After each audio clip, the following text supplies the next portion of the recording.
Breaker, breaker. That's what it sounds like. I know. I feel like we got we got traffic control chattering in our ear. You're clear to fly. What the hell is going on? And you wonder why you guys only have 150 followers. Get your shit together. No, we're garbage people. Jesus, how long has it been? I blame Obama.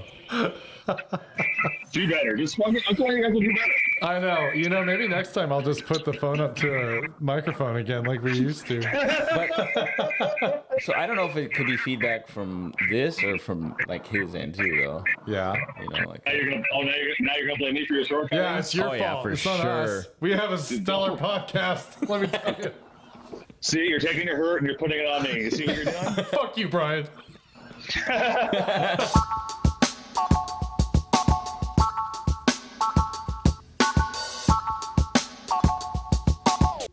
Welcome back to Just Really Blended. I'm Jesse. And I'm Tom, and we have with us today, if you remember about a year ago, my cousin Brian from the west side of the state. West Side. Hey, Brian, how you doing?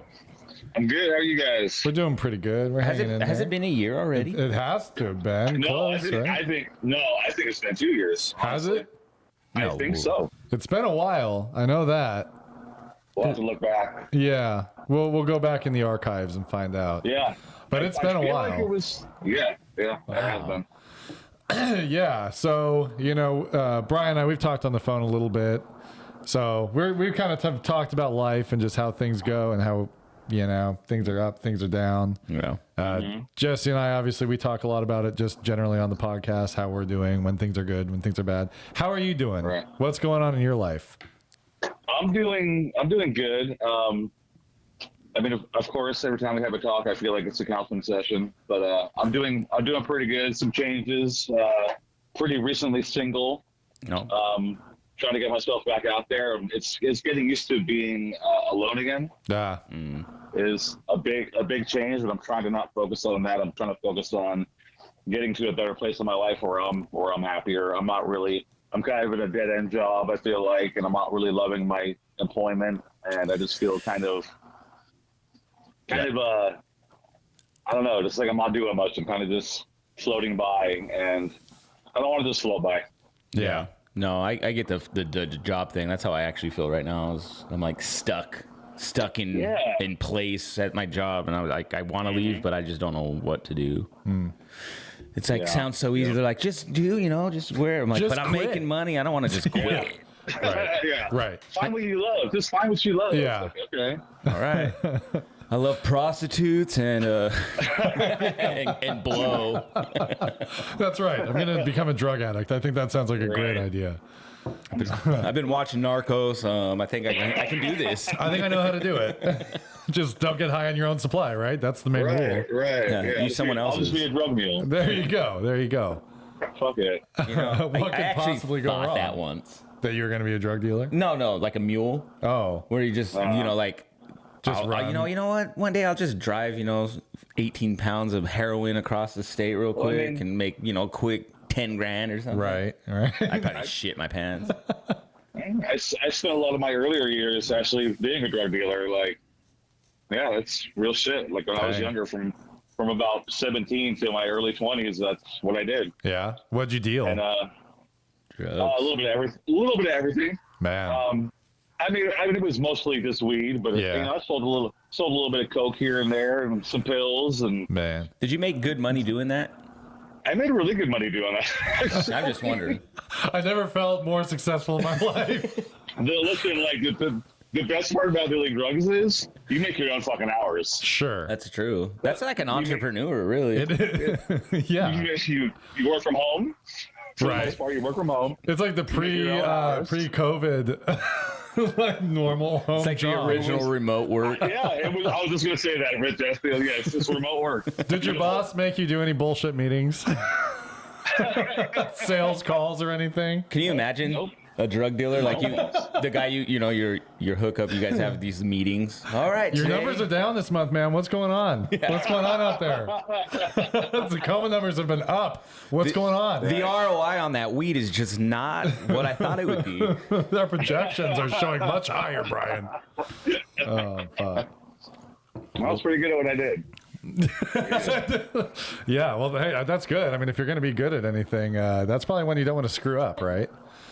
No, definitely not. Yeah. I was listening to a podcast, and they had this. I don't know if you ever remember. He was a big college running back, Maurice Claret.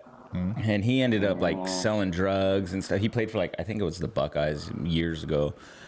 But he learned a lot of his business stuff from dealing drugs. Sure. But he went through like this rough time. He was just talking about how he went from being hooked on drugs, and he actually ended up doing some prison time, and it kind of just a lot of stuff changed his outlook. But he gained a lot of his business knowledge because of that, because of dealing, really. Right. I could see that. I mean, as long as you're not like, oh, if they mess with me, I'll shoot them. You just got to know who your stakeholders are. Sure. I think that's what they use, those terms. Stakeholders. Yeah, I didn't deal with people that I didn't know. Sure. Like I didn't deal with strangers. I didn't have strangers in my house. If I didn't know you that well, I would go meet you somewhere. Like I was pretty smart about it. Sure. But I got to an age where I was like, okay, I can't do this forever. You know what I mean? Yeah. And I just one day I was like, I think I'm done. Oh. But I mean, all lasted. Yeah, well, at least you knew when to stop, and you didn't like, I'm just gonna do just a little more, and then it's like, oh shit, man. So last time we were talking to you, I remember you were kind of like between, like, what was Jessica or Jesse? Jess, right? Jess, You and Jess were kind of back and forth, and you were kind of hoping to work things out. I think at that point, wasn't necessarily the best point. It didn't sound like. So I think you just said you're recently single. So yeah, well, my last podcast, I actually listened to Tom. I listened to the podcast we did the other year, both of them. Oh, and the first one was great. I liked how it went. I was in a positive place. The second one wasn't that great. I was telling Tom, like, I talked over you guys the whole time.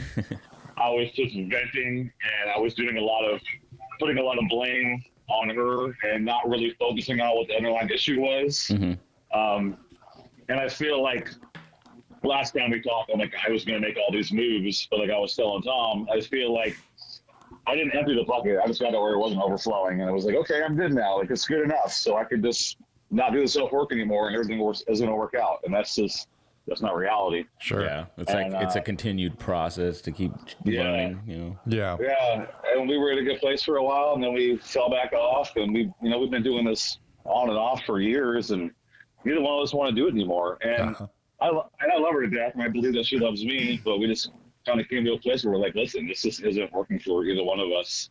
Yeah. And we can't waste any more of each other's time.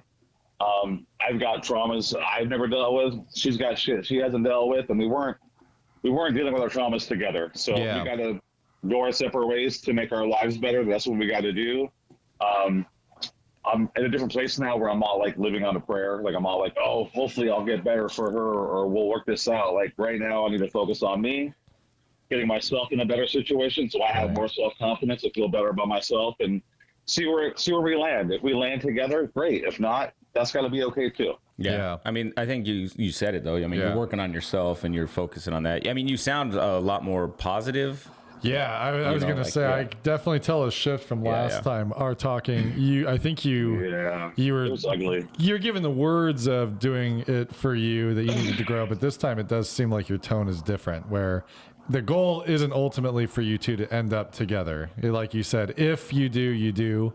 Yeah. But you're really, it seems like, focused on you and what changes you want to make and need to make. So, well, you have to be. You're never going to be a good partner. You're never going to be a good partner to anybody if you don't figure your own shit out. Definitely. Oh yeah. Definitely true. Yeah. For sure. Been there. Probably been there this week. Yeah. Go ahead.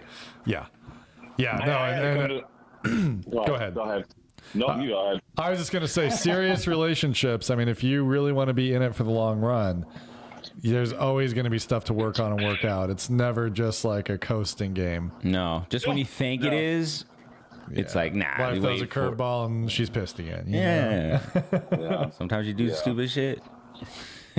But it's all, it's all those, working on yourself and. But like you said, like, changing. why is this happening? Why do I do what I do? Trying to understand, like the cause of our reactions or our behaviors or whatever. It's a lot of work. Yeah, I started reading this book, and I'm gonna. My goal is to actually read this book. It's only fucking like 80 pages, but it's called "As a Man, So a Man Thinketh," or "As a Man Thinketh." It was written by I think his name's James Allen. It was back in like 1903. Wow. It's based off a passage in the Bible, but basically, it's basically like whatever we put in our minds is kind of what we put out in the world. So Sure. if you're always constantly negative and negative and negative, that's all that's going to happen is the negativity. You know what I mean? That's me. That was me. And so I was like, oh, that, it's so dumb because it's like, oh, that makes so much sense. But then like applying that is not as easy as it catching sounds. yourself in the moment of where you are is hard. Because he was like comparing your mind like a garden. You know what I mean? So your mind's like a garden. If you want things to grow, you're going to put stuff in there that's Right. You're not going to throw it. salt everywhere and expect beautiful plants to grow. Yeah. Or you're going to, you don't want to put stuff in there that's going to be causing. He uses the term weeds. Okay. You don't want to garden a weed. You know what I mean? Actually, man, depends on the weed, bro. Right. But it looks like you're doing like really good things with like, you're like you said, you're focused on yourself because you were like, I don't know. I see stuff on your posts. You go on hikes and you've been like concerts and all that stuff. So Yeah, I've been doing a lot of. So the hiking has been a little few and far between. I've lost a lot of my hiking community, unfortunately. Like I've had some friends move away. I've got friends that are on different schedules or aren't available, and I haven't gotten out on the trail as much as I want to, which does cause me some depression. Sure. Like I can't rely on just being happy in the woods. That's not reality. I have to be happy at home too. Yeah. But I haven't been getting out as much, and it really affects my mental. I mean, it really fucking does. Yeah. Like, my happy place is in the woods. But in turn, I've been really diving into the live music scene. Uh-huh. And I've been doing a ton of live shows, and it's a fucking blast. Nice. Like, I'm kind of into this kind of like, I don't know what you want to call it, like SoCal, kind of white boy reggae kind of shit.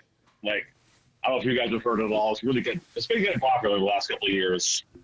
We have a big festival here every year called Reggae on the Way, and it's like a 2-day festival, and it's just a big party. But it's what I like about this music scene is this music is all peace and love. Nice. Like it's good vibes. You can go to a show by yourself and end up just like meeting the best people and having the best time, and everyone's friendly and everyone invites you in, and it's just like there's a good aura around it, and I really need that in my life right now. It's kind of like your medicine, huh? Well, I feel like music just brings people together. So like when you're at like a festival like that, everyone's there for the same cause. Reason, They're just there to have fun, enjoy and each reggae other. is pretty upbeat in general. Yeah. I'm assuming that this the white boy reggae is also pretty upbeat. Like what was that white guy that rapped back in the like 80s or 90s? That was reggae. You talking about Snow? Yeah, Snow. Yeah, there you go. Yeah. That's right. Yeah. I'm like, what was his name? That guy actually does production work still. Like he's actually really successful in the music scene. He's just behind the scenes, but he's still doing shit. So is That's there like cool. a band you were excited to see? So the lineup was Pepper, and I'm not a huge Pepper fan, but their energy was crazy through the roof. But it was Pepper, Iration, a guy named Denim, who I've seen before, was pretty good, and then a band called Article Sound System. I didn't know them. They opened. They did a couple covers. It was okay. And then Denim came out. Denim was pretty awesome. And then Pepper just like when Pepper came out, the whole energy changed. Like these guys were just like totally into the crowd. Totally, it was dope. It was so dope.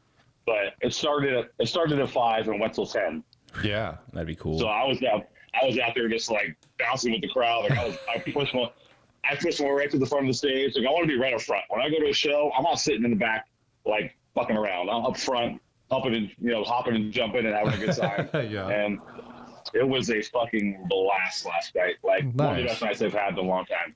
Nice. That's cool. I'm gonna have to check out. I was writing some of those bands down because I like music, so I'm always like looking for stuff. So I'm like, oh, let's see what this is.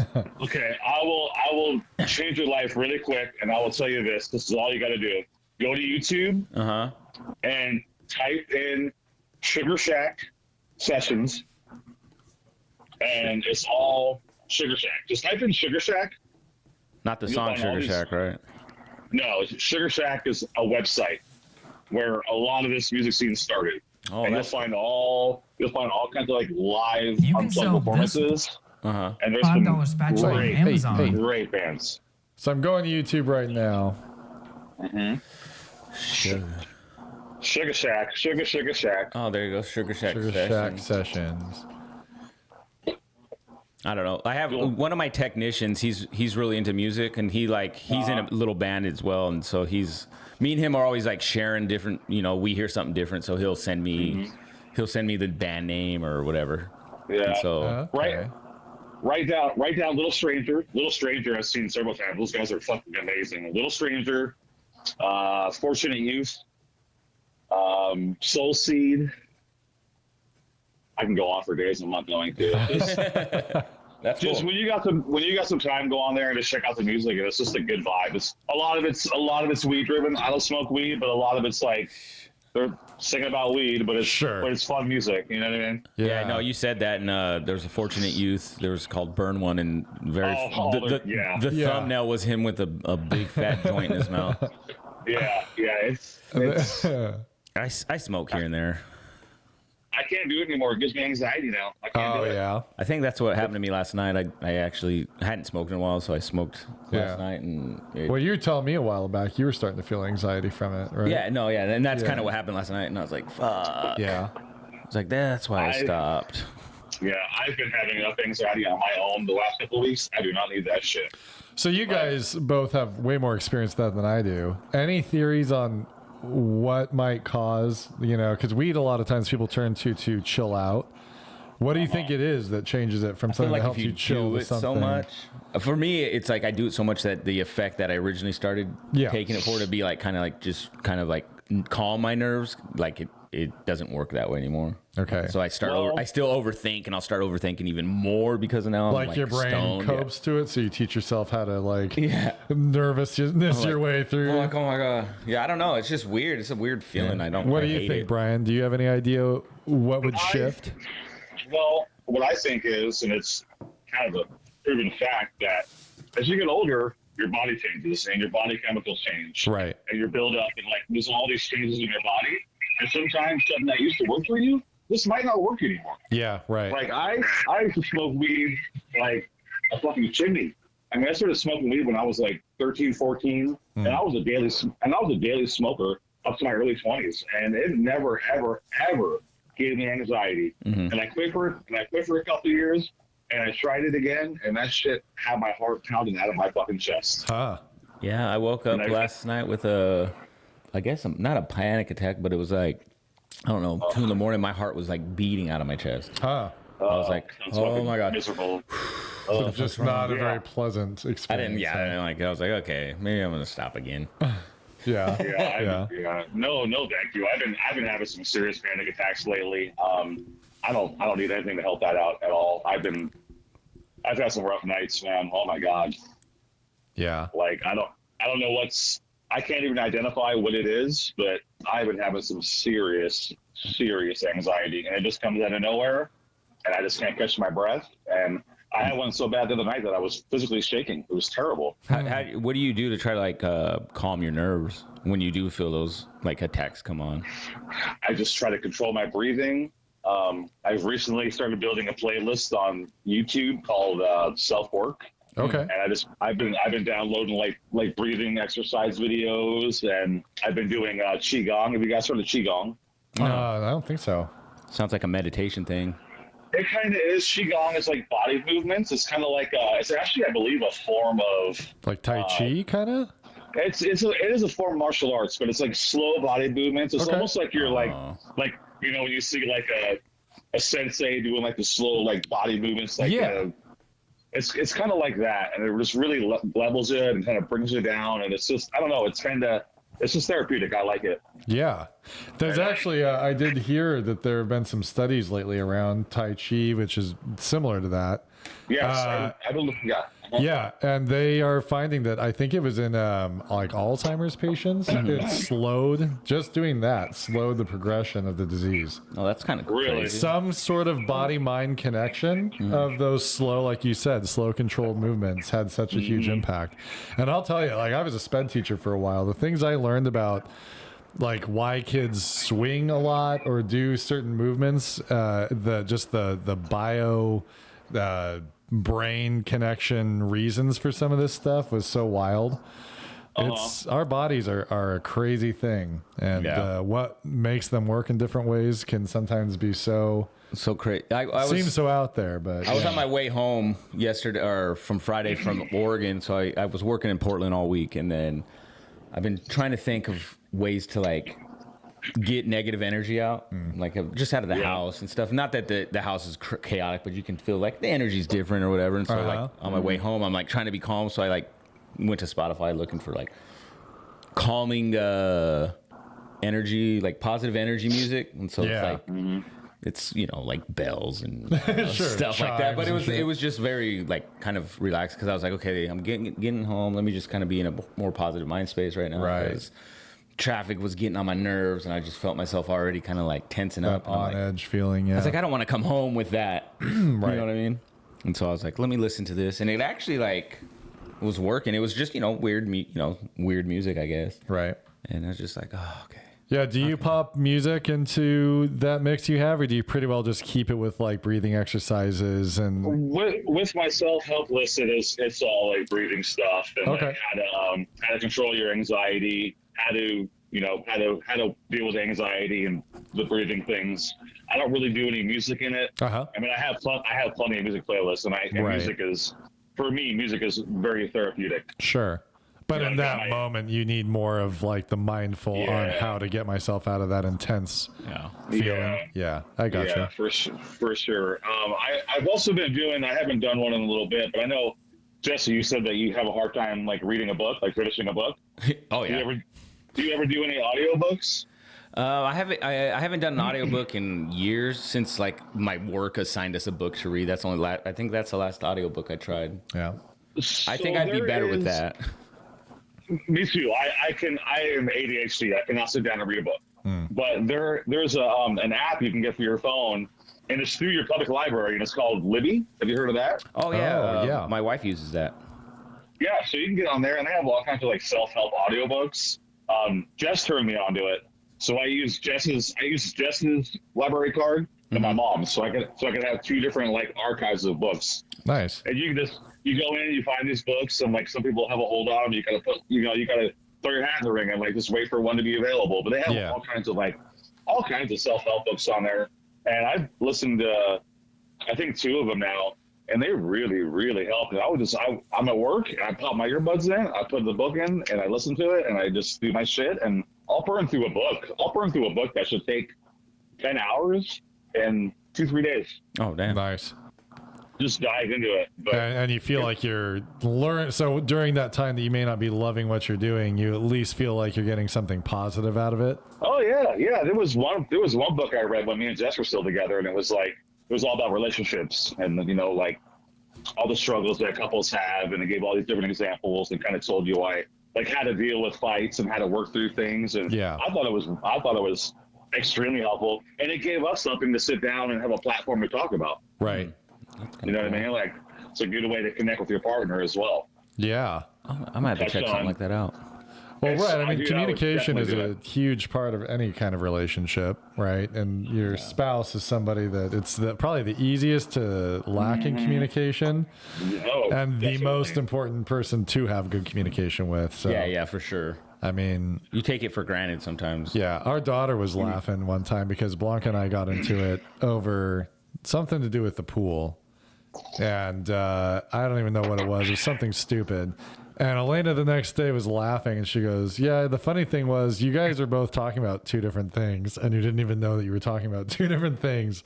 So it's like, yeah, I mean, you just get in that headspace where you're frustrated. Yeah, and kids will put you in that. Oh, sure. Like, oh my God, I guess that is dumb. Yeah, I found us in a cycle towards the end. I found us in a cycle of not talking about our shit and deciding to get drunk instead. Yeah. Like Friday night, we'll come. I'm like, all right, we're going to dinner. We're going to go back to the house. We're going to have a bonfire and we're going to drink. Yep. And that usually works really well in my experience. No, I'm kidding. It works. It works well to keep things on a surface level. Sure. And you have fun, but you're not talking about your shit. It can, but it can also go the other way, right? You get too drunk if you're like the lippy kind, and then everything that's pissing you off just starts flying out your mouth for no reason. Oh yeah. There was nights where things turned bad because one of us got in our feelings about something and we're drinking, and now we're just blurting something out. And it's like, whoa, where the fuck did that come from? Right. Yeah. That's where that communication thing comes in handy, when you can actually like just express how you feel. Yeah. Like, I know sometimes me and my wife will have little disagreements here, and it's very frustrating sometimes. And so I've learned to like say something, or or she'll say something, or try to get that line of communication open. And then once you start talking, you realize, oh, okay, I see where you came with that. Right. Or why, maybe you're upset, or why I'm upset. Yeah, I was very guilty of not expressing how I felt and getting angry instead. Yep.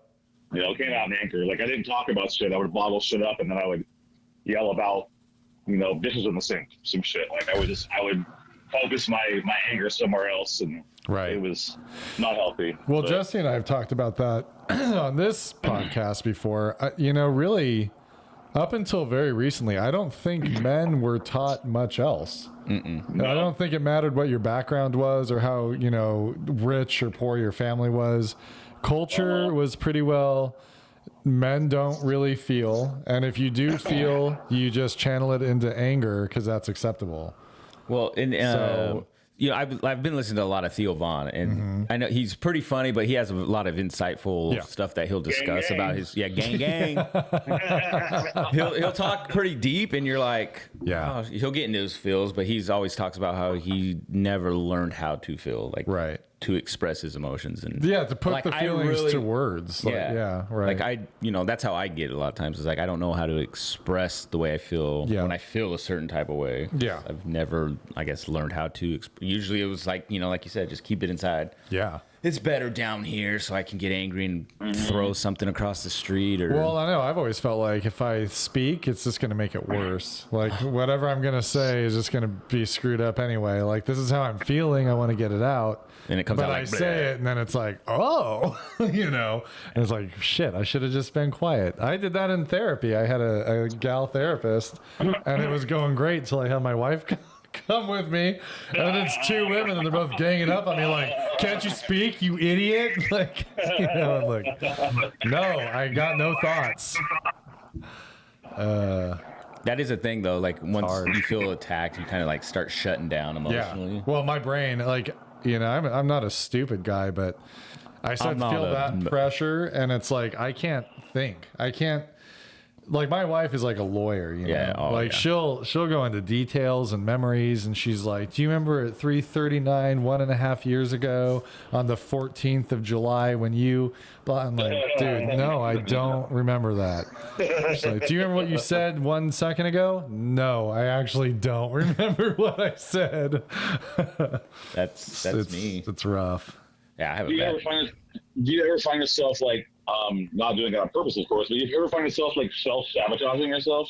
Yeah. Oh, for sure. I think everybody does at times. I do a lot of that where like I feel like I'll fuck some shit up almost intentionally and then be all upset when it goes south. Like I feel like I did a lot of that in my relationship. Like I feel like I set a lot of things up for failure, and then like once it all falls apart, I'm like, well, why did that happen? Right. Like I feel like a lot of that comes from, if I can get like really deep for a minute, I got a lot of like childhood trauma I've never dealt with. Yeah. And I kind of feel like a lot of things I experienced made me feel like I don't deserve things or I'm not good enough. Yeah. Mm-hmm. So deep down inside, I feel like maybe I didn't deserve Jess.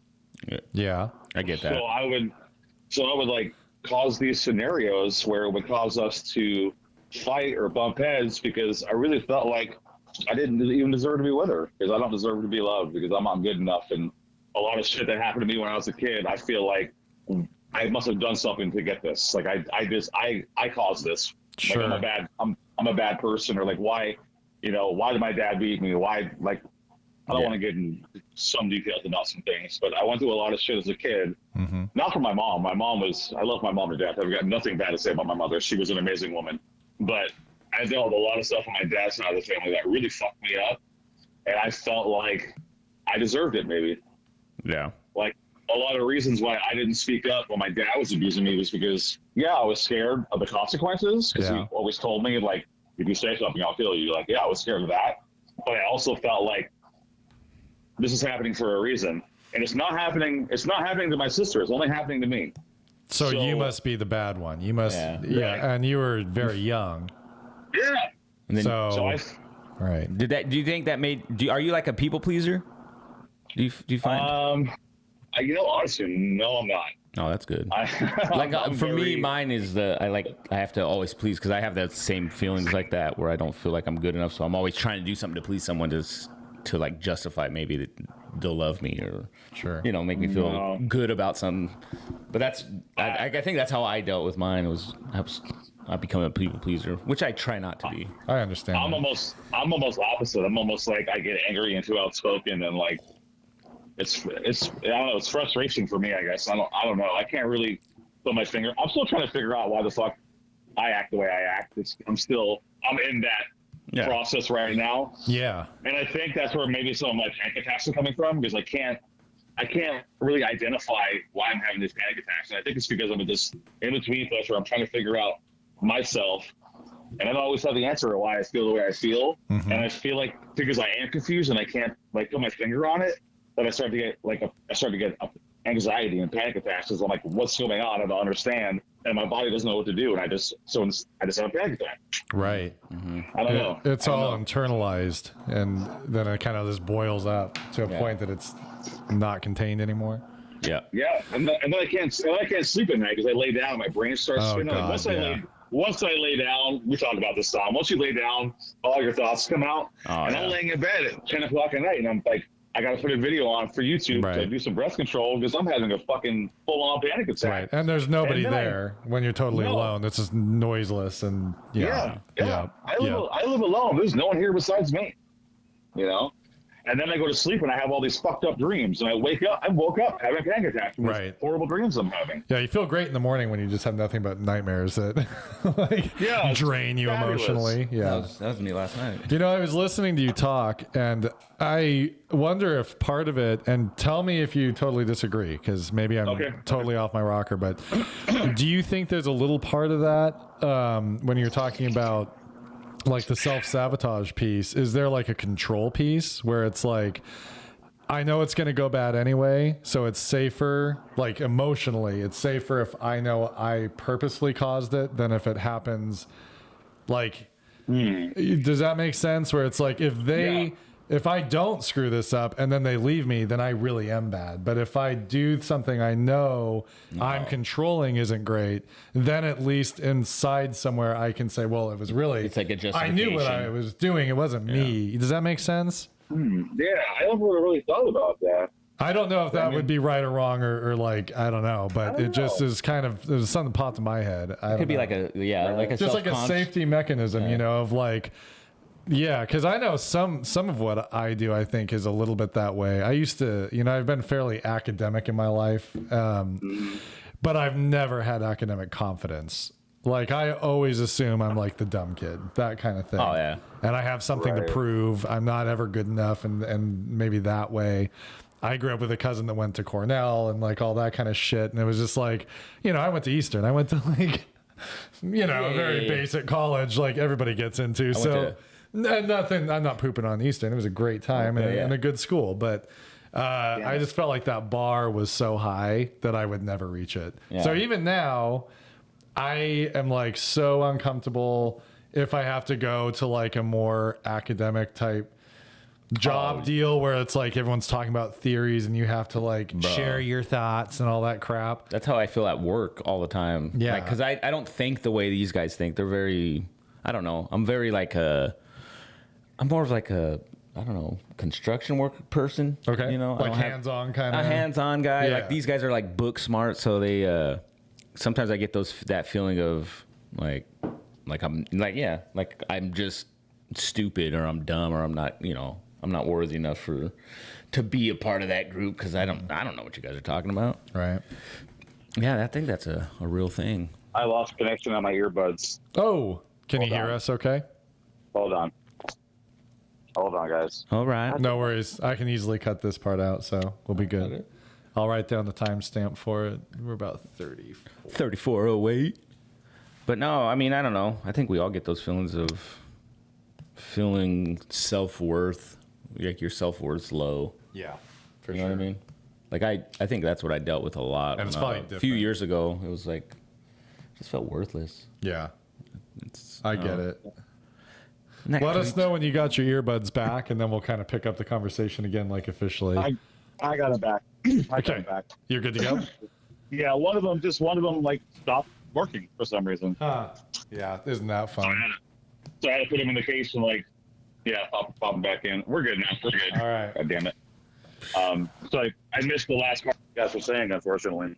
Yeah, we were just kind of talking about, I think all of us have Inadequacies. something that we feel inadequate about. That's Yeah. the word I was thinking of. Like it might be in a relationship, we're not worthy of someone else's love, or we're not smart enough, or we're not fast enough, or we're not, that concept of being enough as Yeah. who you are.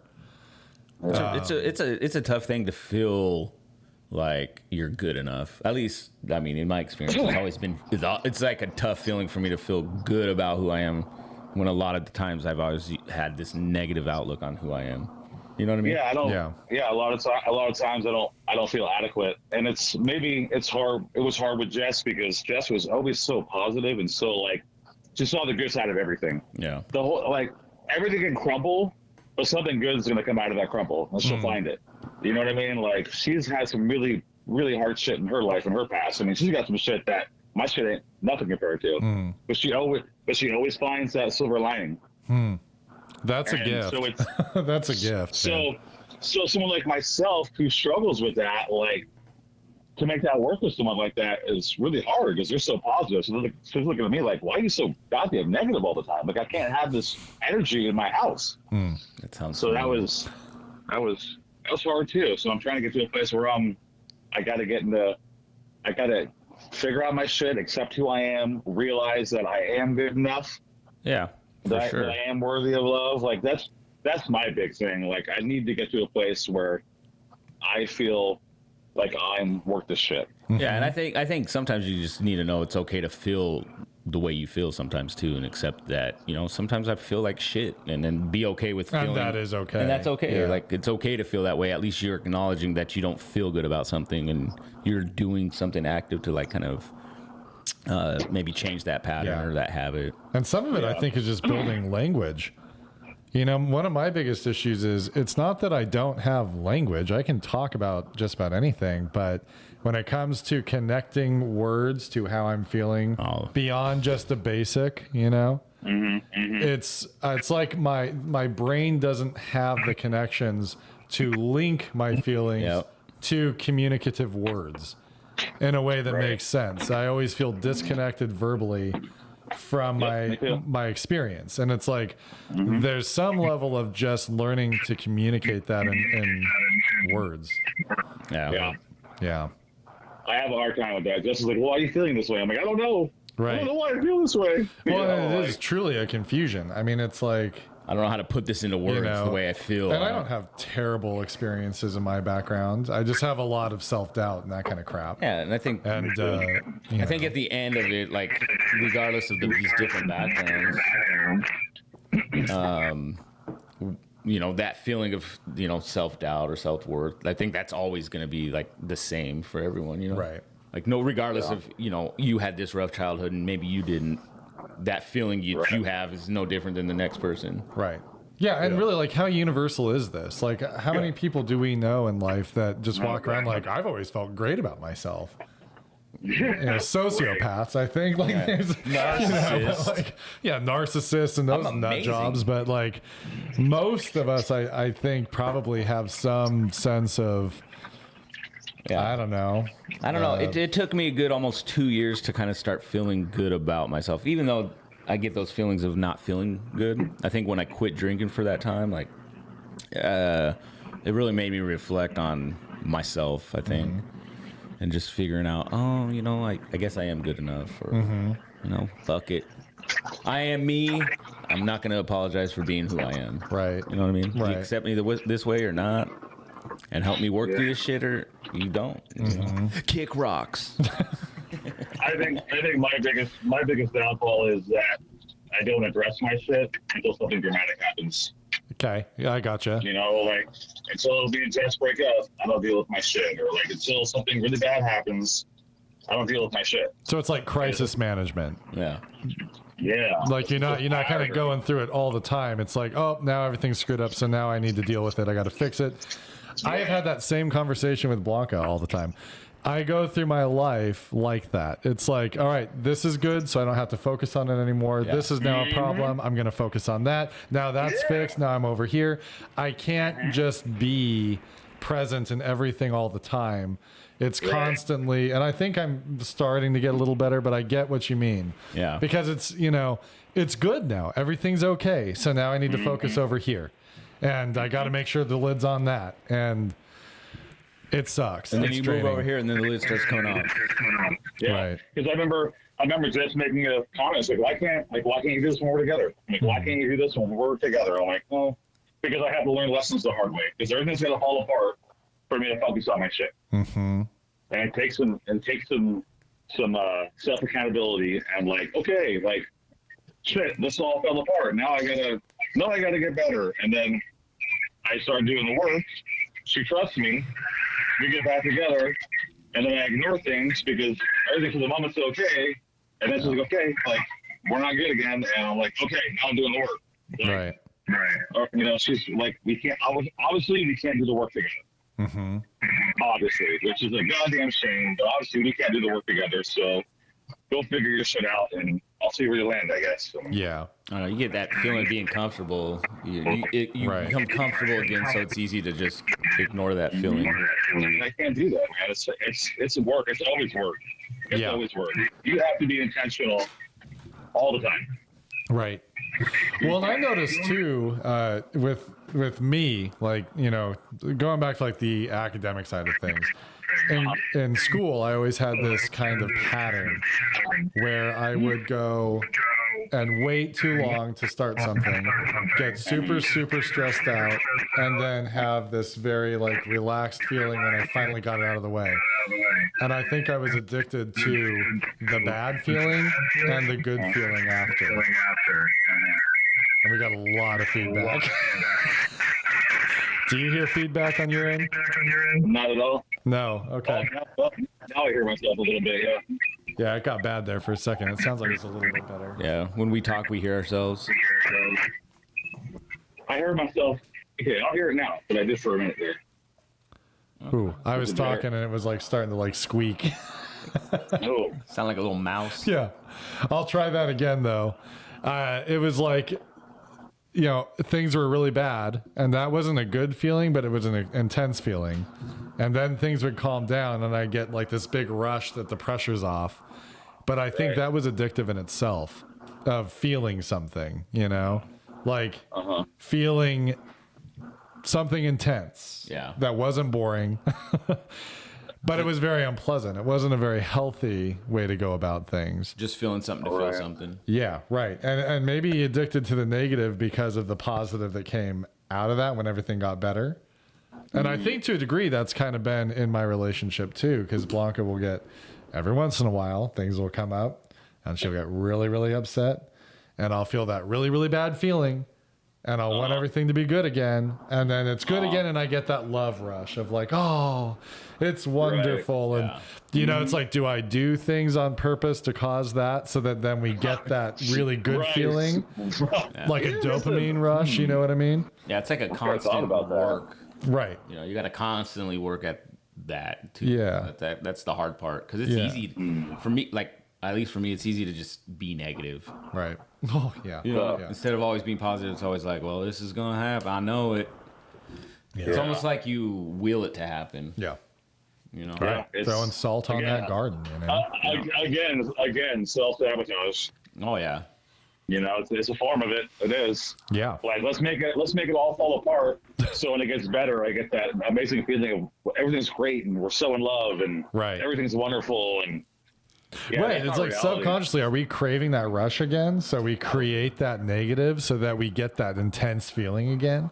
Probably because it's easy. Because like how wild is that? Well, I think it's just easy to do, though. It is also easy. I mean, maybe it's not that deep and that complex, but it's easy. It's easy to self-sabotage. It's easy to deal with that because you know how that is. You know that feeling, and you know how to work around that. It's not easy when you're like, okay, I'm going to be more positive. I'm going to change this and become different when it's like, oh, this is too hard. I'm going to go back to exactly. it. It's easy when you're cognitive of it. It's like trying to eat better. Yeah. That's all fine and dandy till like 9 o'clock at night when you're starving to death and just want a frickin' cheeseburger, you know? You just... Yeah, right. Yeah. Your brain changes the way that you think about things and the way you rationalize things when sort of the autopilot starts taking over. Yeah. Yeah, man. I just got to get to a place where, like I said, where I feel good enough about myself, because I find when I don't feel good enough about myself, I put other people down. Yeah, and right. I'm guilty of it, not just with Jess, but with my relationships in general. And I've actually been trying to reconnect with some old friends lately, and I've been pretty successful. I've got some old friends that I've reconnected with, and it's been really good. And I've had small discussions with them where I'm like, hey, I know that I was probably a pain in the ass to be around sometimes. And for any way I've ever made you feel in the past, I apologize, and I'm trying to do better moving forward. I feel like I'm in a 12-step program with my friends right now. I think that's a pretty big move on your end, too. It is. To be able to see that and put that out there like that. I think it has to be kind of uncomfortable to go have some of those conversations. I think you should be proud of that, actually. Yeah, for sure. That's a pretty big thing to do. Like, I recently reconnected with a friend of mine who I grew up with. I've known him since I was like 14, and he was best man at my wedding. We were best of friends. And when me and Kathy split, I was really hurt because I felt like he couldn't be bothered. He didn't have enough time he wasn't there for me. And then he was on social media, and he was like having her pictures with her and this guy she was cheating on me with, and it was a really fucked up situation. And I was like, fuck this guy, I'm done. I'm not talking to him anymore. Mm-hmm. And I've not talked to him since my split with my ex-wife, and that's been 7 years, almost 8 years now. And I ran into him at a pub by my house a couple of days ago. Well, about a week or two ago. And I saw him. I was at the bar just to get dinner by myself. I was going to get a beer and some food. And I saw him at the table. I'm like, fuck it. I'm going to go up and I'm going to address him.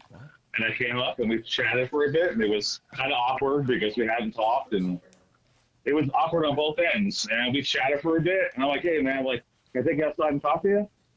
Because I don't want to sit here and have this superficial conversation when we know there's a huge fucking elephant in the room. Right. So I took him outside and I explained the hurt that I had and why I stopped talking to him, and we kind of hashed it out. But all said and done, I still apologize because I didn't handle it right. I was like, hey, man, I'm sorry too, because as a friend, I should have came and talked to you, and I didn't. I ghosted you.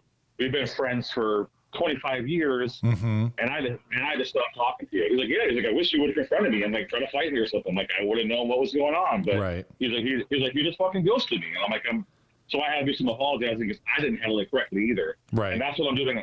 And that's what I'm doing a lot of. It's like, okay, we might be at this place because of something that you did as well. But I also, in return, I didn't handle that correctly, and I apologize, and I'm going to try to do better moving forward. Yeah, man, you nailed it. I mean, it's like, that's what relationships are. It doesn't matter if they're romantic or through friendship or whatever.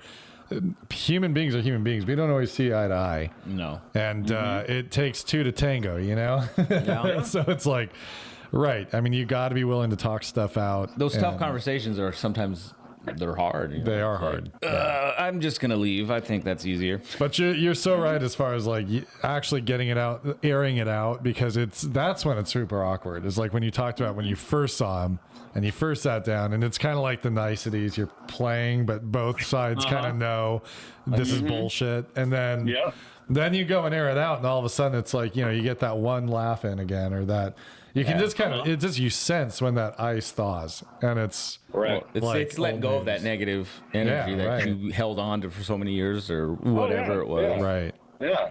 Yeah. He was like, he's like, we're family, bro. Like, how far do we go back? Like, you're my brother. I love you. Right. we're too old for this. We hold on to this kind of bullshit. Like, and he actually reached out to me a couple of days ago and encouraged me to reach out to another friend who I don't talk to anymore because apparently this guy is upset. Still, he works at the Costco, and a lot of my friends and family go to this Costco and they see him. And every time they see him, he's like, "Oh, tell Brian to call me. Tell him I said hi." Like he's really holding on to this old friendship that we had. Yeah. And I stopped talking to him because he was kind of a shit dad and wasn't taking care of his kids. And me and one of his daughters grew really close. I actually gave her away at her wedding. Oh wow. And she's like the little girl I never had. So I watched her struggle and cry on my shoulder. And why doesn't my dad love me? Why is he not there? And it's her. And I was like, man, fuck this guy. Like I can't fuck with you no more, dude. Like your kid's over here crying on my shoulder and shit. And I'm being the dad that you need to be. So I quit fucking with him. Like I can't fuck with you no more. I can't respect you. Yeah. So I stopped talking to him. And my buddy who I just reconnected with was like, hey man, like reach out to Phil and tell him, because he doesn't even know why you don't talk to him anymore. He always talks about you when I see him. He's like, just reach out to him and tell him like you told me. Tell him why you're not talking to him anymore. Tell him why fucking why you ghosted him. Right. I'm like, maybe it would be worth the discussion and say, hey Phil, listen man, like we go way back and I still have love for you. But you were a shit dad, and I raised your daughter, and like, why couldn't you be the man that I was to her, and just tell how I fucking feel and see what his side. There's two sides to every story. Right. I mean, the worst thing that's going to happen is you guys, still part ways or whatever. Right, but then he knows. You have that, you aired that out, and you're not holding on to that, and he knows what's going on, and so it's like, okay, you can feel good, like, okay, you know what, I told him my side. If things don't work out, it don't work out. It's so interesting though, like. That story that you told, you've talked to us about your childhood, and that was obviously a huge trigger for you in the sense of like you saw him not being there for his kids, not being a good dad, and you stepped in with his kids and kind of like filled at least a piece of that void. And it's like behavior goes both ways. You may have these hard parts that you're trying to overcome, but on the flip side, those experiences have also built some really strong character traits in you, where you are the type of guy that will step in with a kid and be that presence, So look for the things that you can be proud of yourself for too. Yeah, because that's big to like take on that responsibility. Right. It's not, and you did that because the same experiences that gave you the bad gave you this good, Yeah, no, I love that girl, man. I love her with all my heart. We get together and we'll go to the bar and we'll do live music and shit and hang out. And I mean, she's a great kid. She's like my little girl. Like I got, you fuck with Ashley, I'll kill you. Don't hurt my Ashley. I'll end you. I told her husband at her wedding, I was like, listen, man, I'm like, you better take care of her because if you don't, you're gonna have to fucking deal with me, dude. You don't want that. Like, don't hurt my kid, Yeah. And so yeah, there's definitely positives that have come out of my rough past. I have to see that. Yeah. It's built different character traits in me, but it's also built some really, really fucked up character traits in me. Sure. That I don't want to keep doing. And my depression and my shit always turns into a negative outlet on somebody else, and I can't do that anymore. And it breaks my heart. Me and Jess was like final talk. She's like, you make me feel like I'm not a good enough person. I'm not doing good enough. I'm not a good enough mom. I don't keep the house right. Like, she's like, I could be doing something in my house and you're not even there, and I hear you judging how I'm doing it in my head. I'm like, oh man, that was hard to fucking hear. Like, it was hard to hear that I made her feel like an unworthy person. That breaks my fucking heart. Yeah, because it was never your intention to have her feel that way. Obviously, never my intent. Never my intent. And it continued, and she harbored it and harbored it and harbored it, and it got harder and harder, and she just got to a place where she's like, I just can't have this anymore. I can't have this in my life. Yeah, I think that's where that open line of communication comes in real handy, where like you can just say, hey, just tell me when I'm effing up. Like, I need, I'm not always aware of what I'm doing wrong sometimes. Right. And so being called out, it's probably the worst thing to get, but at the same time, it's like, I can respect it. It is tough too. Cause like, I don't want to hear that. I can identify with what you're saying because my stress comes out, I think, kind of the same way. I know, Blanca's kind of said the same thing to me as far as like, we have different ways that we grew up as far as how clean a house is or what so there's stress in that. We've gotten a lot better, But we've had the same kind of talks where she'll sometimes get emotional and be like, I feel like I'm never good enough. And like, I'm not trying to make you feel that way. It's not you, it's me dealing with the stress of it's all the bullshit in my head of again, being good enough or feeling like, but it's hard to word that sometimes. It's like, you get stressed. You're like, I've gotten mad before. Like, I feel like I'm doing everything and you're not helping. And then it's like, well, if we actually step back and look, that may not be the reality. It's how I felt in the moment. Yeah. And it came out in a very poor way. But here's a quick quote for you. Just not to interrupt, but I sent this to Jess not too long ago. And the quote is, when you finally learn that a person's behavior has more to do with their own internal struggle than you learn grace. Yeah. And that is so fucking true. It is true. Yeah. My behavior had nothing to do with you. It all had to do with my own shit. Mm-hmm. Yeah. Me making you not feel good enough. I can't turn around and change that now. You feel the way that you feel, and I put you through that hurt. But please fucking know, that was my own shit. Yeah. Yeah. Yeah.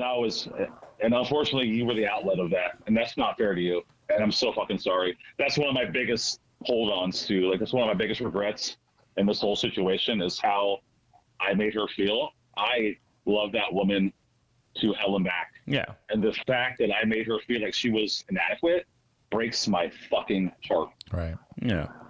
I mean, I think you knowing that is big though. Like, and so you shouldn't have to hold on to that. Like, I know you feel, like that was fucked up and stuff, but like at least getting that out there, and she shared her piece, you shared your piece of why you felt this way and how you actually feel about her. I mean, you can't change that now, obviously, but like, I know. Yeah. It's just something that, you know what, it is what it is. It happened. But your intention was never to hurt her, and I think she probably knows that as well now. But yeah, and I don't think, and we're not talking about being completely like verbally abusive to people and things like that. I mean, not saying like you'll never be good enough and you're a piece of garbage, you're a garbage person. Just like, always know that. But it's like, it's just the way, and I get it, that stress, that internal dialogue, it starts ratcheting up, and then it starts coming out in these very not okay ways. Yeah. But I do think there's a process. We have this very romanticized vision in our heads of what a relationship is. And that's bullshit. I mean, it's never that way. Yeah. It can be very ugly. It can be accidentally hurtful. It can be wrong and bad. And it's a process of getting to that place where it is what it should be. And where both people learn from their past bull crap and become better people and better together. I mean, it is a walk together to a new, dang it, like normal, Yeah.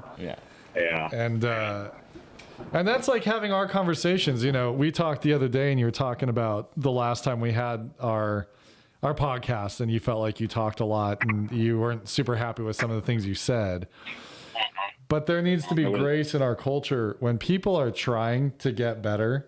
When people are trying to be on that path towards true improvement, we have to give them the grace of dealing with where they're at in the moment, making mistakes, and trying to get through it. Yeah, for sure.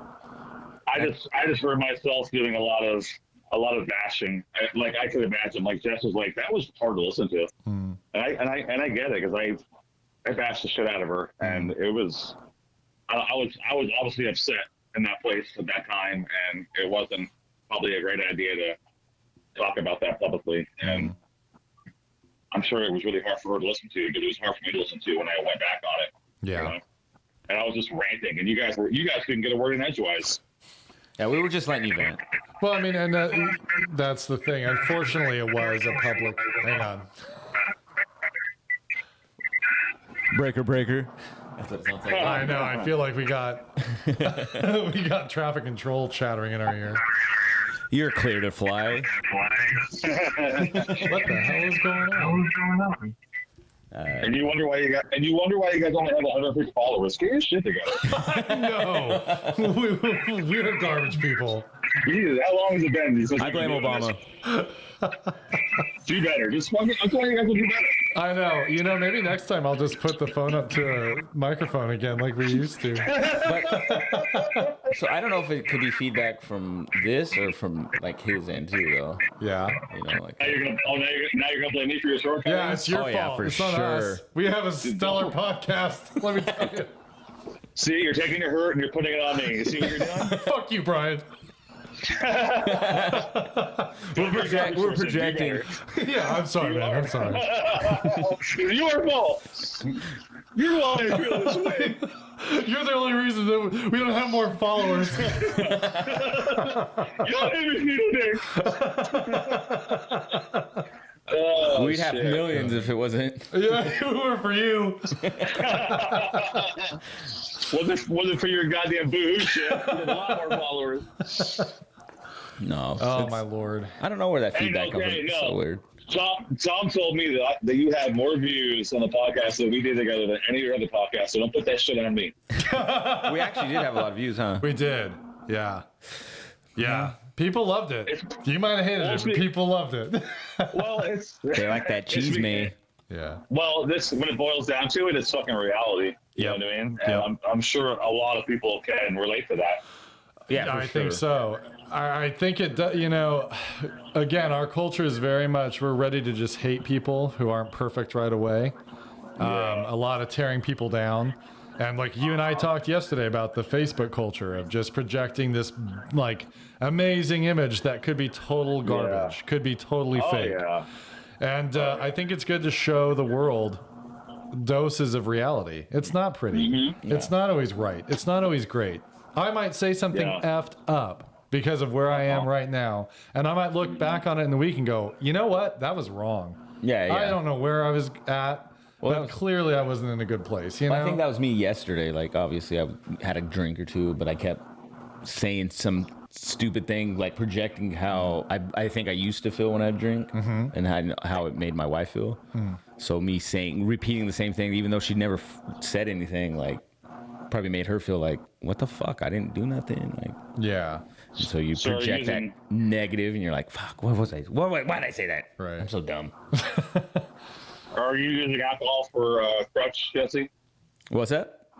Are you using alcohol for a crutch? I think I did when I was drinking. Now I started drinking again, but I'm not using it as a crutch like I used to. No, I have to say I've seen a big change. You've been very under control. Like you've got your limits. And When I was drinking, I was in a bad place mentally. Like I hated me, and I that would come out when I drink. I was very like negative with myself and how much I hated myself and blah. You know, I'd say some stupid shit. And so drinking was not a good thing for me then. Now it's, you know, I don't really drink much. It's just, you know, like I'll come over to Tom's here and there or whatever. But right, we might have a drink or a couple drinks, that kind of thing. But, but you know, we were both guilty there for a while of just we get together and all of a sudden the bottle of whiskey's gone between the two of us. And Yeah, it's like, I was definitely That's using it not as a a good truck or a crutch because even during the work week, I'm sitting here drinking during work when I shouldn't be, you know, like at that time. And I was like, okay, I probably. That's what I've been doing. I've always been really good about not running to the bottle. I'm pretty good about that. But right now, where I'm at, I'm finding myself. I've been doing that, and it worries me. It's Like I'm not the guy to come home and have 3 drinks before I go to bed when I got to work in the morning. And I've been doing that. And I sat home Friday night, and I got fucking wasted. Yeah, it's a bad because it puts you in this negative mind space where you start dwelling on everything. yeah, if you negative go in your into life. drinking Oh in my a bad God, mood, it doesn't usually put you in a better mood. Well, even when I was in a No. good mood, I would automatically go back down into this negative mind space about who I thought I was, or what, you know, that those feelings of I'm not good enough. I'm garbage. I'm a piece of shit. Like that's how I would always talk. I'd just talking down to myself when I'm like, it's probably not the best. Maybe I should stop. Well, yeah, and that's time that you could take. Like I could have not drank all my Friday night, and I could have done some self work. I could have listened to an audiobook. I could have listened to a podcast. I could have done so many things to improve my situation. But instead, I chose to sit there and get fucking drunk and feel sorry for myself and fucking cry in my drink and listen to fucking sad bastard music. Like, Yo. Yeah, but you recognize it. You know, that's the thing too. Is like you're looking at that. Yeah. I don't want to do things to mask my feelings and not deal with them. I need to deal with them. Yeah. Not try to push them aside. And that's a big reason why, like, I got back on last night just to post a couple of videos, but like I deactivated my Facebook a couple of days ago, and I hopped on last night for a minute while I was at the show, and then I came home and I got back off of it because I fucking spend so much goddamn time on social media versus doing what I should be doing. Yeah. And and a lot of the research on that too is showing you actually end up more depressed. Well, because you see all this stuff that's probably not real. And even if it is, even if it's just fun little videos, there's a dopamine connection in our brain where we train ourselves to find something that kind of hits a quick dopamine rush, but it's like never fulfilling. Yeah. It's weird. Our brains are so freaking weird, but it basically just drains you instead of making you feel better. Yeah. And I know that everyone's life on there is fabricated. It's they're showing you the good stuff. Oh yeah. No one's gonna be like, oh, I got another fight with my husband last night. Like, no one's talking that. Yeah, right. We're talking about separating, but here's a picture of my feet drinking a Mai Tai. Yeah. I'm on the beach. Yeah.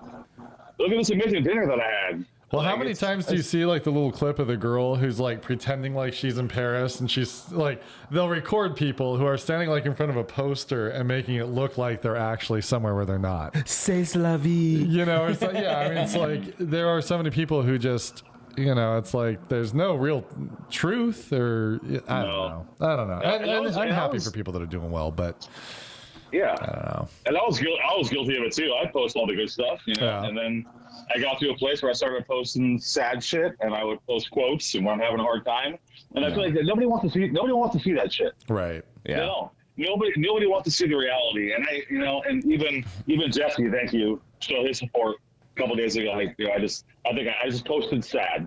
Yeah. I've been working on this, like, I'll feel a feeling and I just sit in that feeling and I try to dwell on it, and not dwell on it, but just sit in it. And why do you feel this way? Yeah. I'll take one word and I'll focus on it, and whether it's sad or it's depression or it's anxiety, and I just posted sad. And I got some really some friends gave me some support, and it was nice to see that. But for the most part, when I post some shit like that, no reactions. Right. Now, when I post me at a fucking show with some music, I'm getting all this fucking feedback, and everyone's loving it and hearting it and all this bullshit. Right. But then when you stop and you post some real shit, it's like crickets. They're like, I don't know what to do with this. Yeah, it's scary. Yep. And people's tolerance is low. I mean, people will be there with you for a minute, but it's like, we want good vibes quick. Like, I know. I think people are afraid to recognize the realness of that's like a true thing, that sometimes people feel like shit. Like, and I just need, you want that. I just need to know that it's okay to feel this way, and it is okay to feel that way. And that's the thing. Like, I don't know. We forget, I think, that it's okay to feel a certain type of way. Right. But it's also good to know that, okay, it's good for me to feel this way, but you know what? Let's do something about it. Like, you're doing this like meditation stuff, and you're going through those motions of trying to pinpoint, why do I feel this way, instead of just being like, I feel this way, and then just kind of deal with it and ignore it, and then never really actually deal with it. Right. Yeah. Like last night, I think I posted something because I was like in a bad mind space, and I deleted it right away. I was like, why did I? As soon as I seen it, I was like, that's not okay. Delete. Oh yeah. Like within a minute. I've done that several times, Jess. Several times. I was like, oops. Let's do it. And that's the reason why I was like, you know what? I think it's time for a break. I'm going to deactivate my account. I didn't delete it. I just deactivated it. And it might be a week. It might be a month. It might be a year. I don't know what it's going to be. But last time I went through a hard spell and I was going through my divorce, I got to a place where I just got off of social media and I was living life to the fullest, and I was making real connections with real people. Yeah. That's what counts right there. Right. And that's what I want. I don't want, I deactivate my account and I'm reaching out to old friends and I'm rehashing things and I'm making these connections, and I want real fucking connection. I don't want this surface level bullshit anymore. Yeah, for sure. I want to talk to somebody. I don't want to talk to you via fucking Facebook. I don't. Yeah, you don't feel anything that way, Yeah, it's very not surface. as authentic. Yeah. Let's go grab dinner and have a drink and talk and catch up and have a real ass discussion. Yeah. Yeah. Well, you can feel that energy off someone, or you can feel their vibe, and you can just like, right. It's so easy to fake things on like social media, like how oh yeah, man, yeah, let's do this, dude. Right. It's a lot of like obligatory, like, oh, I gotta like this or else they're gonna think I don't like them, or Oh yeah, like, I don't know. I get what you're saying. Yeah, I told Brian yesterday, we were talking on the phone. It's like, I told you, it's so much work.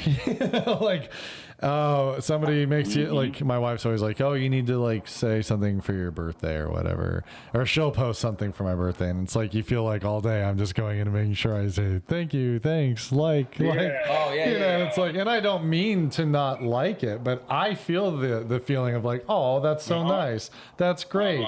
I don't necessarily want to go all day and check off that I said thank you to everybody who liked the post about my birthday. It's like, I love you all. If you're my friend or you're my family, I love you. And you know that.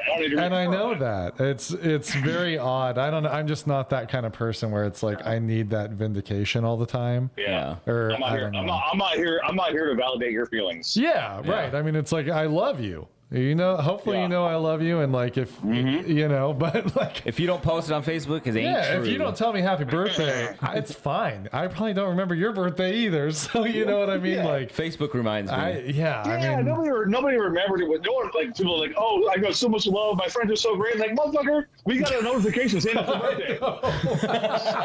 Yeah, if you get happy birthday with all the streamers and shit, it gave you that option. You know what I'm saying? Like, it recommended that message. Like, copy and paste. Yeah, I mean, Facebook might as well just push that out for them. That's true. Like, I mean, I'm not shitting on people for caring enough to say anything to somebody on the. That's wonderful, and I don't know. It's not a bad thing, but it's definitely not a surrogate for real human connection and for true deep conversation where you get somewhere with somebody. Yeah. Well, I remember at one point, Jess was like, how many people on your friends list do you really fucking talk to? How many do you really know? Right. Like, that's so true. Get rid of that shit. Yeah. Like, well, because you'll make friends in like a friend group from a period of your life, and then you move on. And it's like, there's a lot of people I haven't talked to in 20 years. I still like those people as far as my memory of who they were, but we're not a part of each other's lives. Yeah, that's like in high school. Like I had some really good friends. Right. Fast forward 20 plus years, it's like, they're on Facebook, but I don't talk to them. We're anymore. Acquaintances. We're solid acquintances. In reality, I legit talk to like maybe 5 people from Facebook. Yeah. Like actually, like besides my, well, no, actually probably less. You and now Brian and I am so bad. I am horrible at keeping contact with people. Oh, I am. Like I've got a small group, like. And it doesn't mean that I have negative feelings towards anybody. It's just, I don't know. You go through life and it's like, I'm with my kids and my wife all the time. You know what I mean? Like it's, I don't know. It's wild. It's a different, like in college, I had a billion friends and it was easy to just keep in touch with everybody because we're all chilling and doing stuff all the time. But drinking and doing peyote, man. Selling drugs and slinging bitches, Everybody's married now. They got kids and families and they're busy. And it's like, it's nothing personal. And I have to remind myself that because I'm a single guy. Sure. My son is grown. I don't have a partner. Like, I am very alone. And I have to remember that most of the people that I know aren't in that situation. Right. They don't have that availability. It's nothing against me. I can't take it personally. Absolutely. Right. I bet you some of those people are actually jealous that they don't have. They look at your freedom and go, damn. And that'd be nice. Probably. The grass is always greener. You know what I mean? Like, but I got to a place where I felt like I was chasing people to be in my life. And I'm like, I'm not going to chase you. Like, if you want to be here, be here. And if not, then kick rocks. Like, right. I think that's perfect. Yeah. I'm not gonna chase you anymore. Yeah, don't do me any favors. You know what I mean? Yeah. If you want to be here, you want to be here. If not, what? If I'm not worthy of your friendship, without me having to like pull your teeth out, or pull my teeth out, I don't know, whatever makes sense. Pull my nails out or something. I've done it. I feel like I've been doing that for years. Like, hey man, what about this weekend? Hey man, just like shaking people down and putting pressure on people. And they're probably just like, fuck, back the fuck up, dude. Like, I got a wife and kids. I got shit I got to do. Yeah. I'm not available. How about you just tell me no, so I don't have to keep asking? Yeah. That's what I always There's think. Why don't you love me? Yeah, and that goes back to me not feeling good enough again. Right. Yeah. Like, oh, they just don't want to hang out with me. Like, I really struggle with self-doubt, not feeling worthy, not feeling like I deserve love and friendship and relationships in general, and it's really fucking affected me. And I really gotta dig deep and really do some self-work to realize that Isn't like the case. just made it come along. She's like, listen, she's like, you've been in survival mode for so long. You don't have to do that anymore. You're safe. Right. You're safe. People love you. You're good enough. Breathe. Fucking breathe and stop holding on to that shit. Survival mode is no longer needed. It got you. It got you through some shit. That shit's over. It's time to start living your life and knowing that you're good enough and people love you and you don't have to be afraid anymore. Right. Yeah, because your brain is really reacting to survival. Yeah. You're trying to survive. You're perceiving social situations as a threat to your life in a very real way. All of us are. It's such a weird world we live in now where we're not getting chased by lions anymore. Yeah. Right. So we just create these scenarios to freak out over. Oh, dude. Yeah. And we are perceiving them as if we're going to die. And our physiological body is reacting to that and causing these hormone releases that are horrible for us. Yeah. It's insane. Yeah. You start making up those scenarios. Well, and for me, I don't know about you guys, but for me, like, I take I have these small little hurdles in my life. Like something might go wrong, like my fridge goes out. Yeah. And I lose my fucking shit over it. And it's so major. And I'm like, I don't know. I don't melting identify with that down. at all. I don't know what you I've mean. never told a story about destroying a fucking Pressure washer? yeah. I've been there several times. Oh, for sure. Because it's like one thing breaks and you're just like, crap, my whole life's fucking broken. Like my truck that I had, the motor blew out and I was just like, great. Just wasted all his money, blah, blah, blah, blah, blah. Now, now my house is probably going to collapse and this and that. Yep, the spiraling scenario. But it is. It's a feeling that everything's out of control, and now I'm afraid because if this can go wrong, anything can go wrong. My biggest is, of course, I couldn't fix that because I'm a fucking idiot and I suck, and I might as well just go jump off a bridge because nobody loves me. It's a lot of that self doubt. Mine always goes back to. Again, I just won't be smart enough. I won't be up to that certain bar. Yeah. And so if I feel like, oh, this proves I'm an idiot, then I get just so enraged. And I can't fix it, so I got to find someone to fix it for me, and that makes me feel inadequate. Yeah, like, well, I can't. Now I got to find a friend to work on my car because I don't know how to fix it because I'm a piece of shit. Right. If I weren't a total moron, I could probably figure that out. But yeah. And now I got to rely on somebody else to fix my life, and I don't want to rely on anyone else to fix my fucking life anymore, dude. Right. Yeah. I don't. Right. Like, I need to learn how to handle these stressful situations.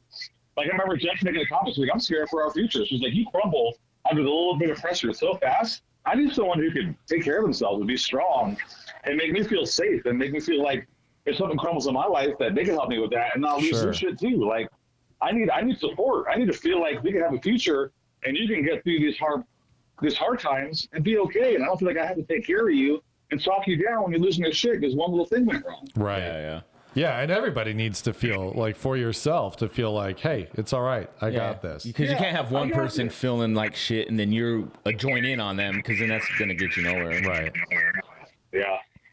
I need to learn how to deal with stressful situations in a more productive manner instead of just losing my shit. I mean, like, oh, fuck it, everything's fucked anyway. Yeah, piece of shit. That's so true. My life fucking sucks. Everything's broken, and I'm here alone. That's a hashtag for our show, actually. Fucking everything's going to shit anyway. Yeah, I might as well. I always say, I'm just gonna jump off the sidewalk, end it all. I might as well. I want to jump out the first floor window. Yeah, we're so fucking dramatic. Don't make me get off this first step. No, it's so true. Blanca, that's one of the things that drives me nuts with me is like money, especially. I have such an issue with feeling like, oh, we're spending all this money, everything's good. Like, yeah, it's a real trigger for me, and I stew over stuff. Like, and she's just like, what are you gonna do? Like, yeah, it is what it is. It's not gonna fix it. Are you gonna go get a second job? And like, fuck that. yeah.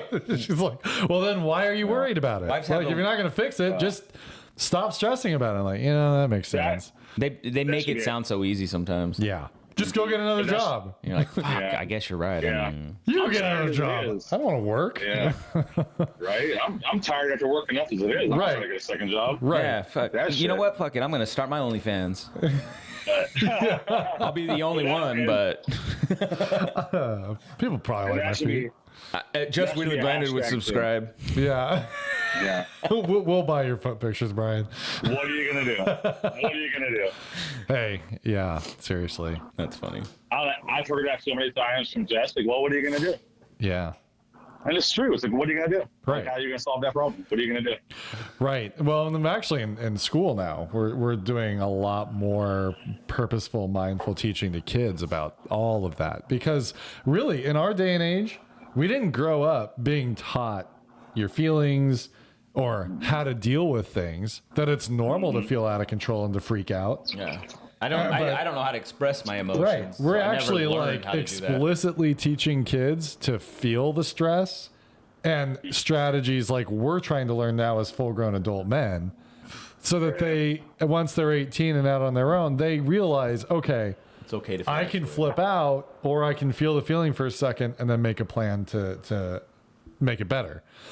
Right. We never treated it as something that people had to learn. Yeah. So much of our social stuff, we just assume that everybody gets. We never actually teach, specific strategies for how to correctly deal with things. We just make it like, oh, everyone's going to know it. And then we wonder why we have so many issues Yeah. where For people real. don't do things well. Well, we never taught them. We just assumed that they should know. You should just know. Yeah. I don't know. Yeah. Basically, it's Well, everybody actually- else's fault. It's not our fault that we're fucked up. It was my teachers. Yeah, my teachers, my parents. It's Well, speaking of somebody else being responsible for you being fucked up, how do you guys feel about is it called generational trauma? There's generational trauma and then there's like inherited trauma. okay. I can't remember what the difference between each one is, but like it's a proven fact. It's a proven scientific fact that you could be born into trauma. Like if your mom had some shit going on when she was carrying you Right. in her body Oh, yeah. before you were born, that you were born with that trauma. Because of the Connected to you. the chemicals and things in our body that you're being Correct. exposed to, right? Yeah. That's what. Correct. Right.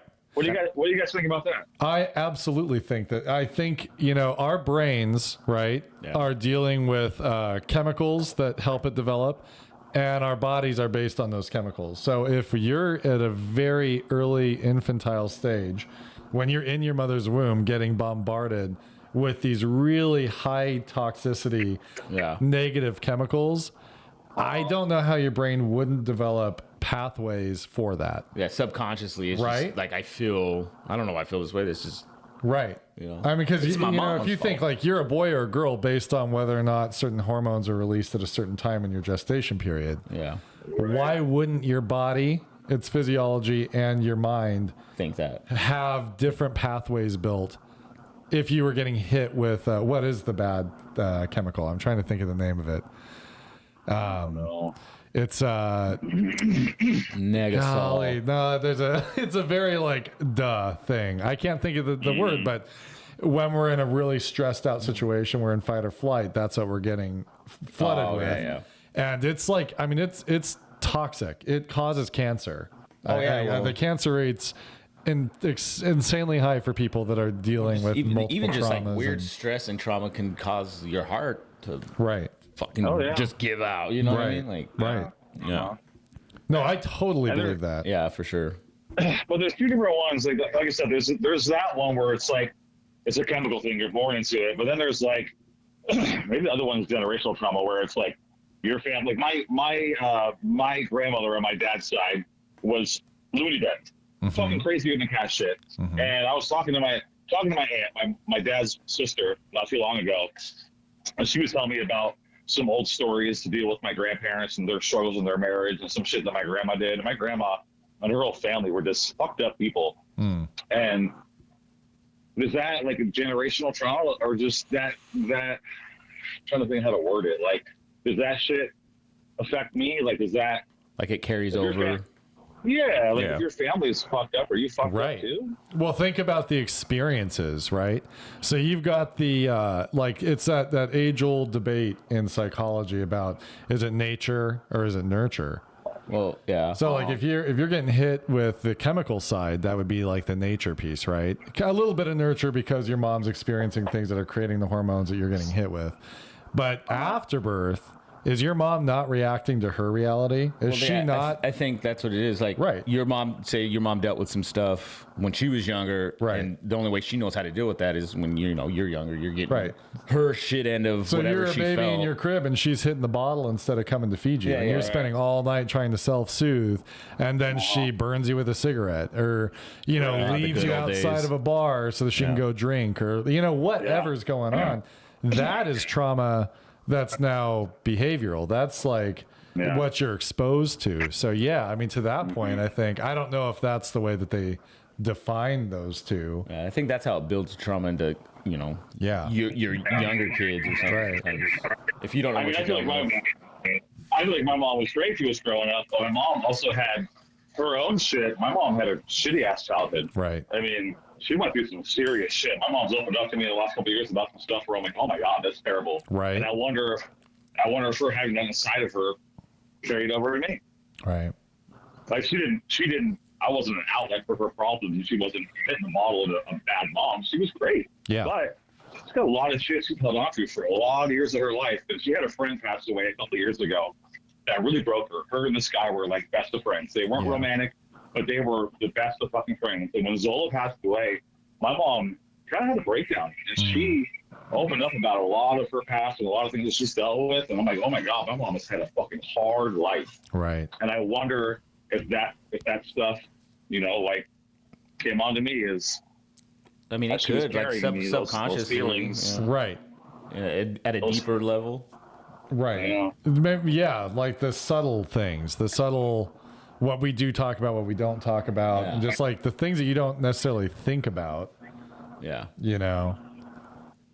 Yeah, because so much of what we learn is what we're exposed to and just, But I've always been impressed, like your mom, my dad, their brother and sister, and they definitely had a little time in between them. Like your mom's a little older than my dad, but both of them, to come from where they came from and to end up the people that they were. Like my dad was the most stand-up dad in the world. Like if we were in a sport, whether we wanted to be or not, he was there. If they needed a coach, he's a better dad than I am. And like he was always involved. Sometimes to the point it's like back the fuck off. But now I'm so like appreciative. And to know that he made that choice, because like you're saying, I mean, this is a guy that had every excuse to just end up a dirtbag, like to not be a good dad, to not care about where his kids were, to run from those problems. Yeah, I mean, like really, and I'm not trying to shit on grandparents or anything. Like I'm sure they had their hard life, but it's our grandmother on your dad's side, my mom's side, was a terrible fucking person. Terrible person. I've heard things. Oh my god! Like I feel like your dad and my mom are the two that made it out. Like they made it out. I won't say unscathed, but they made it out, and they were like, you know what? I'm gonna do better. Isn't that incredible though? They're trying to break that. They broke the cycle. Yeah. Right, which is so hard. It ends with us. Family on that side are. A lot of our family on that side are fucked up people. Well, yeah, you've been exposed way more than I have. And, but I mean, I've heard enough that I'm like, I'm good. I'm good with the people I have. Yeah. But I mean, for both of them, I don't know what the genes have in them for both of them to end up to make that decision because we're talking right now about how hard it is. And I didn't have half of the issues that my dad had. You have more of an excuse than I do. My traumas are very basic, but still I have those issues. And my dad, I'm just like, the fact that he was able to come out of that and just be like, I'm not going to be that. I'm going to do the opposite of what every experience I've ever had taught me. Yeah, for sure. I don't get how he did it. Yeah, I understand that. It's a miracle. I really look up to him for it. I think your dad did the same thing as my mom did, where they kind of just like, you know what? I'm out of this situation. I'm not going to be a part of this. Exactly. And and they distance themselves. Like your dad is held out. Like, I don't talk to those people. And my mom's the same way. I don't fucking talk to those people. Right. You gotta take that shit out of your life, and that's both what your dad and mom all have done. Like, you know what? No. Yep. We're not doing this anymore. I don't care if you're family or not. You don't get to be a part of my life if you can't be a good person. Yeah, that's that negative energy you don't need around. Exactly. Yeah. Why be around people that tear you down and don't build you up? You know? Exactly. Yeah, for sure. Yeah. And there is one thing that wasn't ever intentional that I did experience growing up, and it was my mom always having to be a rock. A rock to an extent where she didn't cry in front of us. My mom was very strong. Yeah. And she didn't let us see a lot of her struggles. And I get why she did it. Like, it's not your job for your kids to worry about you. Yeah, or right. make sure you're okay. So she always wanted to be this rock for us. But it also, in turn, as I was growing up, taught me to not show my feelings. We bury our feelings. Yep. Yeah.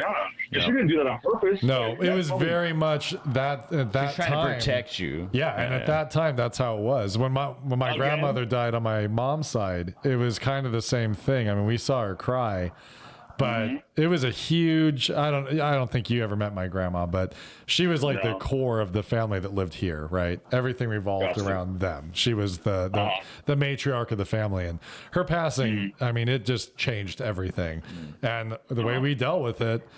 Okay, we're getting back into life. We're just moving on. And not that we didn't feel the pain of it. Like, we would sometimes talk about it, but it's kind of the same thing you're saying where it's just, we need to be tough and we need to just keep moving. And sometimes you need to take the time to feel like shit and to talk about how crappy it is, you know? Well, again, that is survival mode. Right. Yep. That's you what I'm talking about. just get moving. Like, But like you said, we were never taught to. we weren't taught how to do it. Yeah. It's not necessarily our parents were like being neglectful. It's just they just never taught us to deal and with in that fairness shit. I don't think my mom did anything wrong. It's like you're saying about Aunt Mary. I think it's just, especially at that time, the belief was like, I am not going to expose my kids to this. Yeah. Right. It's better for them if we just show them it's going to be okay through our actions. And I admire that. I mean, that's a very tough thing to do. But looking back and where our culture has gone, I think we all realize it didn't teach us how to deal with real life. Yeah. It just taught us to bury and ignore things, Yeah. The easy way. I like it. Right? It's way more comfortable that way. Yeah, sure. My life falls apart. Yeah, but no, I'm just going to put it deep. My hole's real deep until it's not. Oh, man. We grew up in a generation that taught us that we don't talk about our feelings. Right. Oh, for sure. Yep. That's all there is. That's all there is to it. That's all there is to it. And now we're adults and we can't talk about our feelings. Exactly. And So it causes problems. Yeah, so you throw a fit like a 4-year-old and you throw stuff and you We basically break stuff. tantrum and then yeah. For sure. Yeah, it's super attractive. Oh yeah, this little tree branch is gonna get it. I'm Yeah. gonna snap it because Yeah. I'm so angry. How pissed are you when you try to like break a remote to like an Xbox remote and it won't break because you're weak? Oh, bro. And I think I'm actually I'm more at a place now where I'm not. I know what a lot of my traumas are. I've learned a lot of those and I've faced a lot of those. Yeah. Now the work is finding a new way to cope with those issues, to express how you. It's all about learning how to express your feelings. Yep. Yeah, like That's behavior replacement, basically. Yeah. Yeah, Instead of reacting this way, I'm going to recognize it and I'm going to do it this way. Yeah. Yeah, which is very hard to do when know. you feel those intense feelings. But yeah. Yeah. Yes. I know I act this way, but now I need to learn. Now I need to relearn how to deal with those feelings. Yep. And that takes time. To unlearn something and train yourself to do something else takes about twice the times to learn it the right way Especially if the you've been first doing time. it for just 30 years. Right. So My long. entire life. Yeah. Right. Right. So I'm 43 and I'm still trying to learn. Yeah. Right. Yeah. I know. And that's just and that's just the last couple years, and it's like okay, but I feel like my headspace is in a much more positive light than it was at a few years ago. Right. Yeah, me too. I mean, Even though sometimes I can feel myself go back that way sometimes, but yeah. But we all have our bad days. No matter what life is, you can have the perfect life, and you're gonna wake up on the wrong side of the bed. Sometime you're gonna have a shit dream that puts you in a bad mood. yeah. And it is learning. Okay, I feel like this. Let's figure it out, and let's choose to have a good day. Let's see, you know, to Jess's credit, let's find the silver lining here. There's always a silver lining somewhere. And people that learn to look for the positive and to live in the positive, that's why good things happen around them, because they just have that aura of like, oh, it's nice to be around this person. Well, it's accepting that, yeah, this sucks, but at the same time, you know what? This isn't how it is going to be. You know, maybe this moment right now in time sucks balls, but you know what? Let's look forward. Let's change this, or let's, you know, like, I don't need to do that again. I need to just, just keep swimming. Yeah. That's what Dory said. And I told Jess, like, after we broke up, I started telling her, like, what a beautiful soul she has. Because it's true. Like, she's got the biggest heart. She's got a beautiful soul. Like, she's so positive and she's so kind, and maybe almost to a fault sometimes. But like, I feel like, because she won't even ask me, like, why do you love me? Like, what, like, why are you here? And I think a lot of it is because I look at who Jess is as a person. I look at that beautiful soul, and goddamn it, I inspire to have that a little bit. Yeah. Like, I almost look up to her in the aspect of like, what a beautiful soul you are. What a beautiful person you are. Like, everything is going to be okay. You see the best in everything and everybody. And God, I want some of that too. Like, that's what attracted me to her. Like, when I first met her, like, our first date was just amazing. She was so just kind and loving. And like, I'm over here across the table on the first date I've had in like 12 years having a panic attack. And she's like, grabs my hands and she's rubbing my hands. She's like, it's okay. You're safe. Like, out of the gate, she was like this nurturing, caring, loving person. And I was like, oh my gosh, she's amazing. Yeah. And I love her for it. And I aspire to be more like that. And maybe I get frustrated sometimes with her because I feel like I can't be that. God damn it, I want to be that. Yeah, yeah. Like, give me some of that. Give me some of that. Right. You know, like, it's not her job to reteach me or relearn me how to be a better person. Right.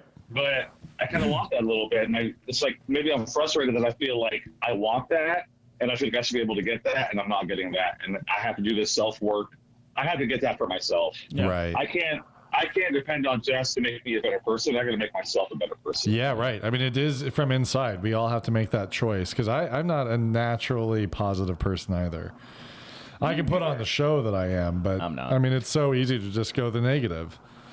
But it's like you said about the other night, you know, I thought it was great the way you said you chose to drink, and you're like, man, I could have spent that time listening to the podcasts on how to improve this or that. You know, I mean, it's like, we have so much time. Time's a resource. How do you spend it?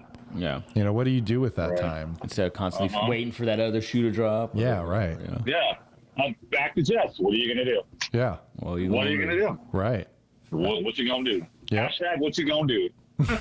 Exactly. Like, you got to be fucking intentional. I remember talking about this to an extent in that podcast I did with you guys 2 years ago. Like, you have to be intentional every fucking day. Yeah. Once you stop being intentional, it's just going to get out of control. And it's hard. I mean, because it takes effort. You know, it's not just living life and letting loose. It's easy to fall back into that routine of just. It's like a diet. It's like a diet. Life is like a diet. That's my new motto. Life is like a diet. Yep. Yeah. Absolutely. You can't fucking sit there at 12 o'clock midnight and have a fucking sleeve full of cookies. Right. You're gonna get that. Right. Absolutely. It's constant work. Nobody's perfect. But a sleeve of cookies. Right. No, that's true. Have 2 cookies. You know? Instead of 5. Yeah. Dude, if they're Oreos, man, it's so hard to say no. Yeah, I will say, once you pop sometimes with those chips, I can tear up about 6 to 8 Oreos easy. I came home last night from the show and I sat here and I had like half a bag of Buffalo style Cheez-Its. I haven't had those ones. Cheez-Its are so good. Oh my God. Dude, the Buffalo, they're hard to find. I found them at Walmart and I bought 2 boxes. I'm excited to see them. Oh man! When I was in Portland, I ate a whole bag of Cheez-Its at like 11 at night. Yeah. What am I doing? I love Cheez-Its. The Buffalo ones. We're basically like 5-year-old boys. And I had a juice box. They legit taste like hot wings. They're fucking amazing. That's cool. I'll have to look for those. Man. Yeah, it's just about being intentional. And I sit here and I'm like, we were having the same conversation, which I think was 2 years ago. Maybe it was a year. Maybe it was a year. It feels like 2 years, but I feel like here I am, kind of in the same situation again, trying to figure myself out. But like I told Tom last time, it was like, let me just get this bucket not overfilling, and then it's okay. As long as it's not overfilling, it's okay. No, I need to empty that fucking bucket. I need to like do the work and spend the time. Yeah. And really focus on. I don't know, but I think I feel for me anyway. Like I obviously I don't talk to you the way Tom does, but like I can sense a change in. I feel the same way. You,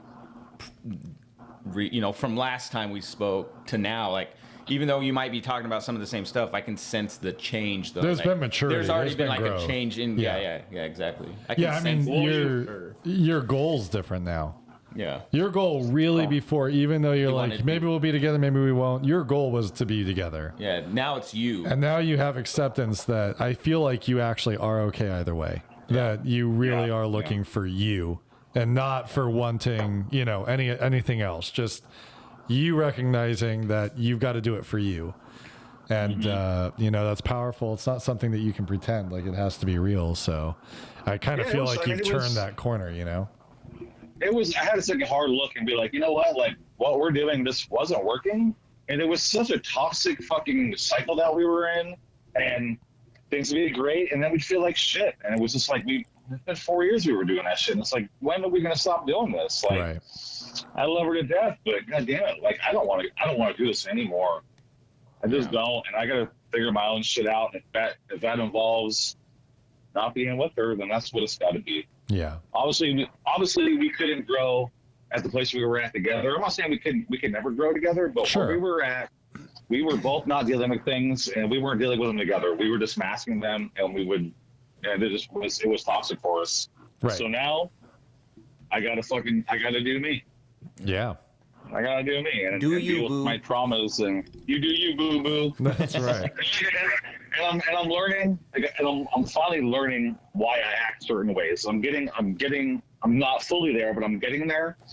Now it's just relearning how to outlet that. Yeah. And how to deal with that. How to not make other people feel like shit because I feel like shit. That's so fucking selfish.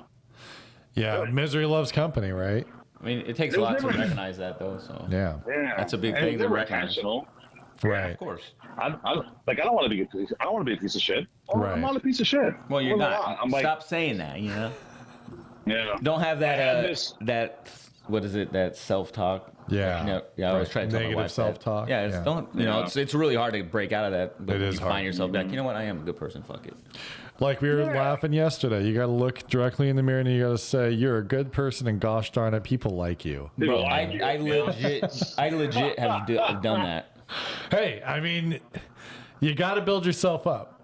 Let me tell you. Well, no one's going to build you up but you. Be a first grade teacher. You want to get built up? Those little guys will make you feel good.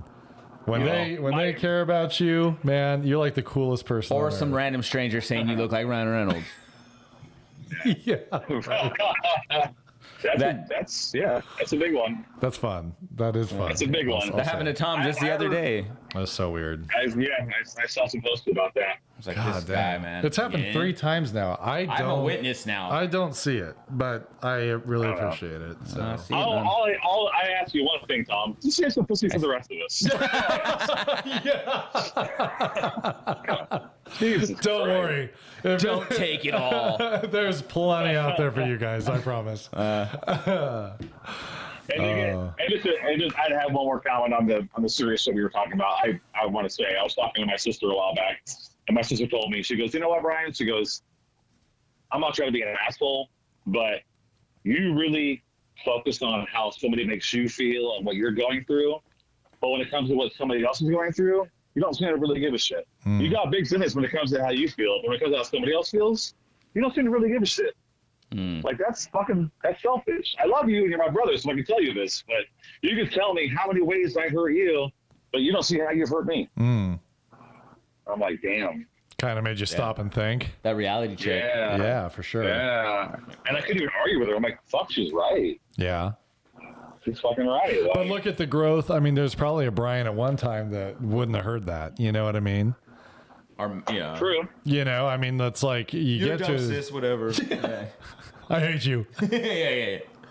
I mean, I don't know. So maybe you wouldn't. Maybe you would have heard it. I don't know. I just know for me, like the older I get, the more able I am to hear things. I hope. I think a little more humble. Yeah, you know, you realize it doesn't make you worse to not be perfect.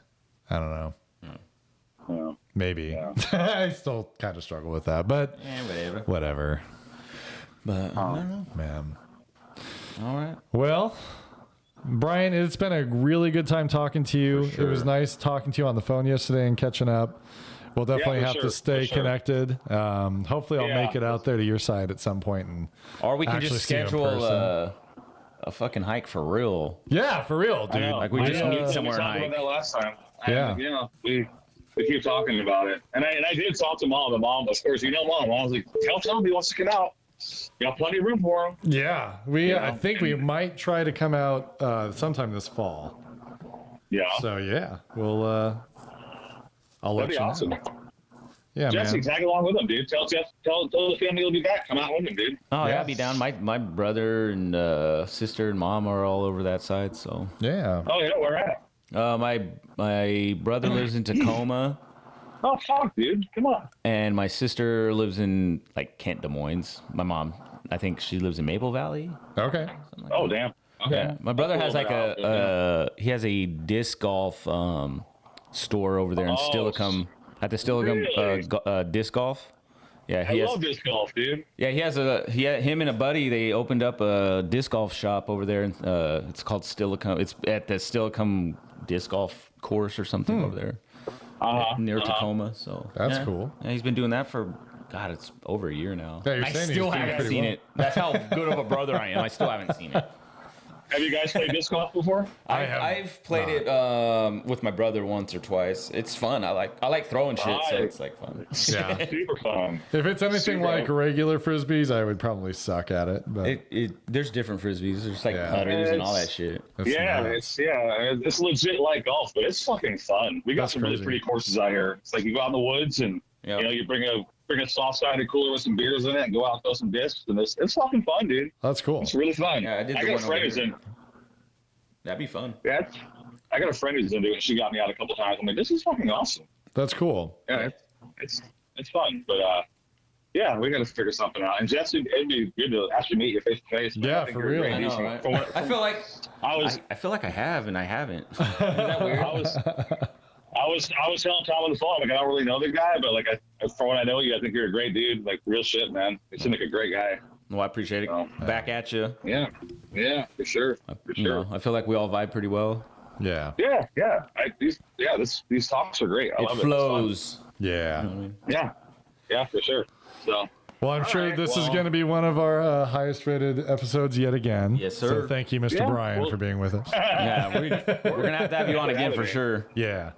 A little sooner this time. Yeah, for real. Yeah, well, let's try to do an update. Like, let's give it, maybe a month, or let's give it a couple of weeks, or whatever. I'll reach out to you, Tom, when I'm feeling like maybe I'm making some more progress. Yeah, absolutely. Yeah, let's set an example for this world of like how you can work on things, how you can improve. Yeah, for sure. Well, I'm proud of you, my cuz. Yeah. Thanks, man. And hopefully I will be seeing you in person fairly soon. Yeah, that'd be great. So, all right, well, you guys enjoy your afternoon, and I'll talk to you soon. All right, man. Brother. You too. You too. All right, take it easy. All right, man. Bye. And for everybody out there, thank you for joining us for another episode of Just Really Blended. And have a great week. What's up?